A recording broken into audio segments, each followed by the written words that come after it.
Russ, thanks very much. That special guest is, this is weird because I don't know if I'm supposed to refer to him as our Tennis Channel colleague or tournament director. Mr. Blake, how are you today? Good, thanks. For this week, tournament director, but the rest of the time, always you guys' colleague. It's great to be here. Congratulations on this amazing thing. Never in doubt, right?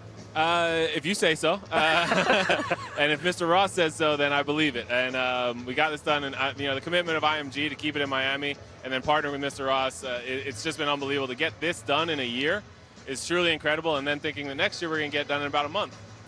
So there's a little bit of stress involved with being a player, but how's your stress level these days? Yeah, I thought I left all the stress when I stopped being a player, and it was much easier coming, and I got to enjoy my time with you guys, and that's fun. That's I love working with you guys and having fun, but this is fun in a different way. But yeah, there's some stress involved. Because as a player, you got to make the players happy, and so getting the players at ease and ready to go on the court, it's been a little stressful, but I love it. All right, we'll circle back to all the demands that are being made on you by the players and everybody, but I want to talk to something that you just mentioned, that next year you only have a month to get ready for the tournament. The Super Bowl is going to be held here in February. Yeah. So just over a month. Explain how that's going to work, and explain what elements of what we're seeing here are permanent and which ones are temporary and get torn down and built back up. Well, we're sitting in the stadium here. This stadium, all the structures inside here, this is all temporary. Right. So this will be gone as soon as the tournament's over, and they'll be built back up right after the Super Bowl next year. On the outside, the grandstand and all the outer courts, with the exception of one bank of the practice courts, those will be permanent. And then all the amenities, the kikis on the river and all the food trucks and food stands, those will all be gone and come back. And they'll be done in a month. And I have faith and trust in Mr. Ross and the staff here that they will get it done. The good news is we have no idea if it's going to give you gray hair. Just if I grow out the beard. That's the only chance. Well, James, last year you were the tournament director when it was at Key Biscayne for the last time. Mm-hmm. This year again, but in a completely different venue. What has it been like? What are some of the difference, the improvements? Tell us a little bit about that. Well, it's been hectic, and it's been really fun for me to join last year and get to see the last version at Key Biscayne and the first version here. It's been a really fun transition, and the biggest thing for me is thinking about the future, thinking about where it's been in the past, Crandon Park. So many great memories, a lot of nostalgia, but where it can go in the future is just amazing. We're limited only by our imagination. With all the space we have here, all the abilities and capabilities we can accomplish here. We couldn't be more excited about what we can do. Every time I get a player request now, I feel like, okay, I can actually make that happen. We can make this place even better next year. All right, so talk about, from two perspectives, the player experience, because the players are tweeting they're out of their mind happy with the facilities, upgrades in every way from Key Biscayne, and then talk about the fan experience. And we'll show you some of the flyover animation that we have. What can people expect to see when they come here? Yeah, well, I'm thrilled to hear that the players are excited about it. As a player myself, as a former player, I love hearing that the players are excited about something, because you know how difficult it is to get players excited. Mm-hmm. So I'm thrilled about that. But I feel like the old adage of the customer is always right. In this scenario, I feel like I've got two customers, the players and the fans, like you said. And you look at the flyovers and the fans. Now we can talk about the fans out here in these villages. We've got little neighborhoods.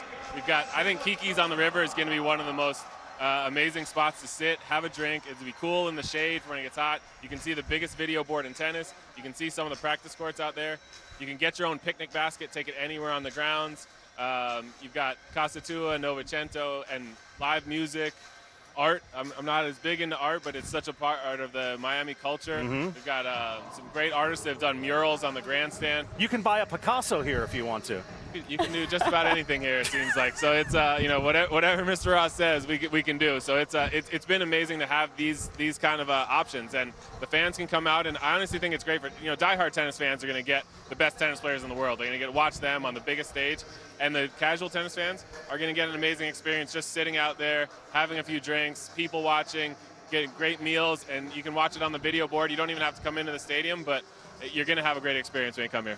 Well, talking about fans, I noticed a number of school kids coming in. They're sitting in the stadium watching today. Tell us about the tournament's efforts to get more kids here to watch this level of tennis. Yeah, well, this whole staff that I work with, Wendy Elkin had an idea to start this program about giving back, and we couldn't be more thrilled. Yesterday, so many players got to visit with kids, whether in hospitals, UNICEF kids, kids from underprivileged backgrounds.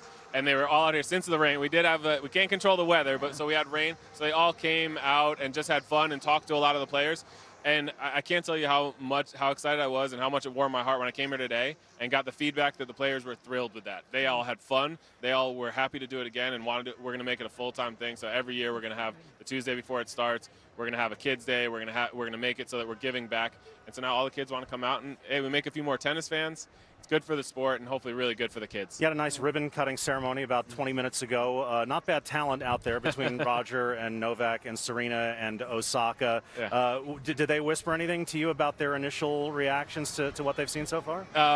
No, I mean they were all really happy, and again, I'm thrilled when the players say they're happy, and I think between those four, with the the ability they had, they're all getting ready to set up their spot where they're hopefully going to be holding the trophy in a couple weeks. So they're all ready. They've been there. They feel pretty comfortable, and they all actually look pretty relaxed. I was surprised. I know they've been there before, but they're very relaxed and having a good time.